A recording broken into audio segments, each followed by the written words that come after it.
Jadi barang hilang itu kembali. Nah di Indonesia barang ada hilang.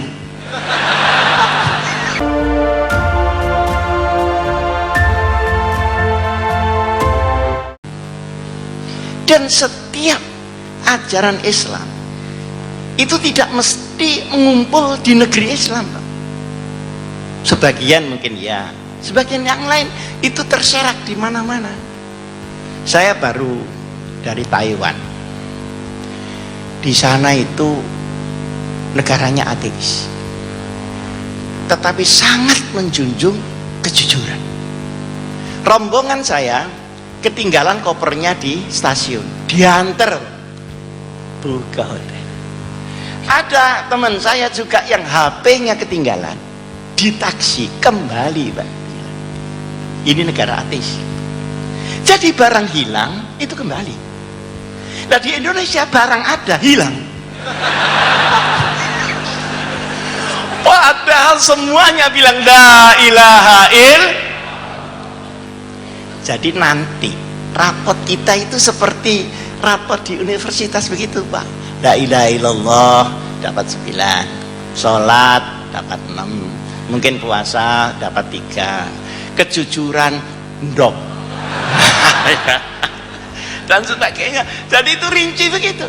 Nah setiap item berada dimanapun dia akan menumbuhkan kerahmatan di tempat itu, sekalipun tempat itu bukan daerah umat Muhammad Rasulullah. Kita kalau ke Eropa itu tepat waktu. Mungkin bapak-bapak ini sudah pernah keliling dunia. Alhamdulillah saya keliling dunia sudah kemput, Bu. Seluruh negara sudah saya kunjungi kecuali yang belum. Kecuali kan boleh bilang begitu. Kalau di Eropa ketemu nanti di kantor jam 7 kurang 5 menit pintu belum terbuka, jam 7 pagi pas baru dibuka. Loh, tepat waktu itu kan Islam. Berada di negeri yang tidak Islam. Nah kita tepat waktu itu hanya satu, berbuka puasa. Kalau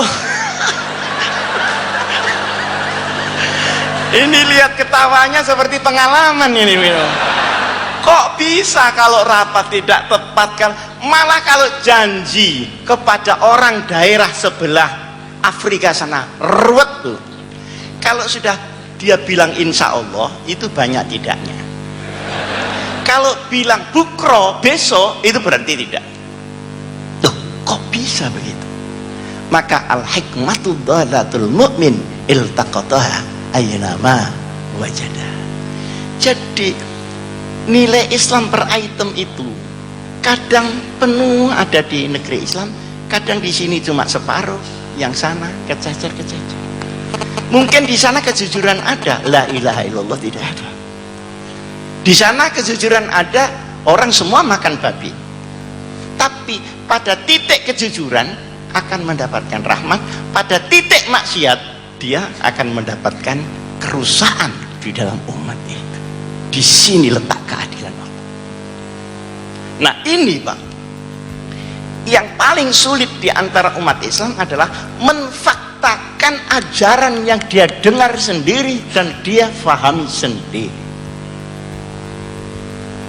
Di Pakistan itu ada satu tempat dipakai bergantian antara Syiah dan Sunni untuk khol. Setiap Sunni di situ dibom oleh yang Syiah, Syiah di situ dibom oleh orang Sunni. Terus bom ini ajaran siapa?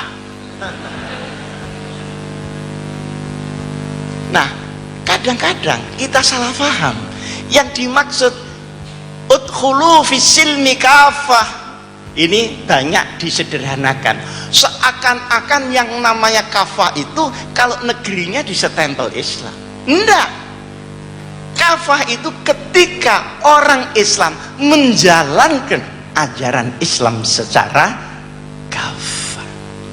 Contoh, di Indonesia ini ada undang-undang zakat, iya apa enggak? Zakat kan itu sangat Islami. Tapi apakah dengan begitu orang lalu kaya-kaya semua? Enggak, Bu. Tergantung proses ekonomi. Begitu ada undang-undang zakat diumumkan, diundangkan, saya mengumpulkan orang untuk seminar zakat di Jakarta. Ternyata yang datang itu mustahik semua, tidak ada muzakinya.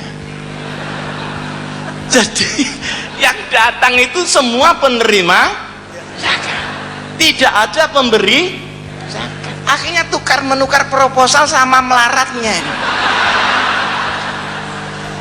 Saya bercanda ini untuk apa?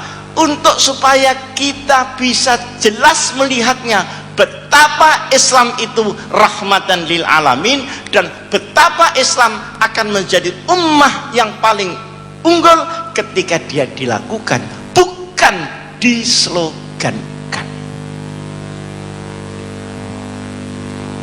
Sehingga sekarang kita pergi ke Korea,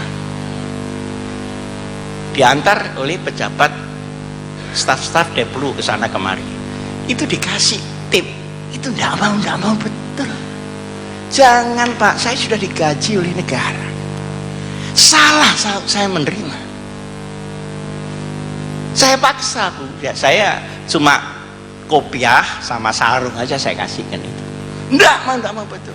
Kalau Bapak memaksa saya, berarti Bapak mencelakakan saya sampai saya malu Pak. Loh, itu kok di Korea Pak, jadi Surabaya kok tidak begitu. Ini gak ngenei medit rencana wong iku. Pahit. Iki boyo gak doyan iki. Saking pahite wis diuntal dilepeh maneh wong iku. Jadi ini bagaimana? Bagaimana ini? Ini satu contoh di sana dan contoh di sini, untuk kita melihat bagaimana Idul Fitri sebagai kemanusiaan, bukan hanya keislaman, Pak. Idul Fitri. Nah, saya di Jakarta, di belakang kantor saya itu ada Jalan Surabaya, jual lampu-lampu antik itu yang tarik-tarik itu. Nah, kalau antik harganya mahal Bu, 2,5 juta. Nah, kalau yang baru, cetakan baru itu cuma 650. Saya minta yang kuno Pak. Oh iya, tinggal satu Pak Haji, panggil saya Pak Haji. Setelah saya lihat, loh ini kan baru ini, tidak kuno ini. Loh Pak, ini baru Pak, bukan kuno Pak. Jawabnya dia bagaimana? Bapak ini pembeli kok rewel, sampean biarkan sendiri, lama-lama kuno sendiri.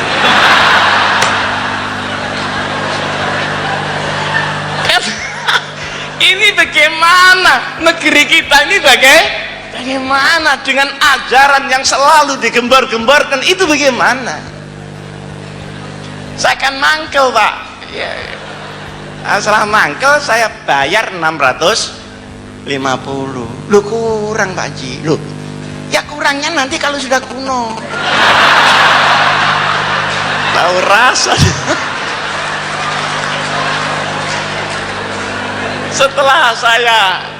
Setelah saya jawab begitu, dia kaget. Loh ini orang kok bisa berdebat, kira-kira begitu. Dia kan merasa sudah diplomat paling ngulung kan itu. Saya ditanya, Pak Haji dari mana? Oh saya dari Jawa Timur. Loh, Jawa Timur mana? Malang. Loh, saya punya rumah di Malang. Di Malang di mana? Ya di kota itu ada pesantren Al-Hikam. Itu pesantren saya. Oh kalau begitu Bapak ini Pak Hasyim Muzati ya. Kok enggak bilang dari tadi Pak Kiai? Aduh saya mohon maaf, jangan sampai saya kualat Pak Haji. Jadi dia itu takut kepada siapa Pak? Dia itu takut kepada siapa? Ya sudah potong 50-600 saja Kiai. Bilanglah kalau gimana tuh Pak? Bagaimana? Kita termasuk bangsa yang memubazirkan alam kita dalam natural resources, padahal itu larangan berat syariat Nabi besar Muhammad sallallahu alaihi wasallam. Setiap kamu diberi tempat, di situ sudah dikasih rezeki, jangan ditukar-tukar. Itu untuk kamu, kalau lebih kasih orang. Nah kita enggak, kasih orang. Nah, kita menjadi orang asing di negeri sendiri, sementara orang asing menjadi menikmati seperti negaranya sendiri. Sing liar, ini penambangan liar, penambangan emas liar, itu mesti wong Jawa sing liar ini.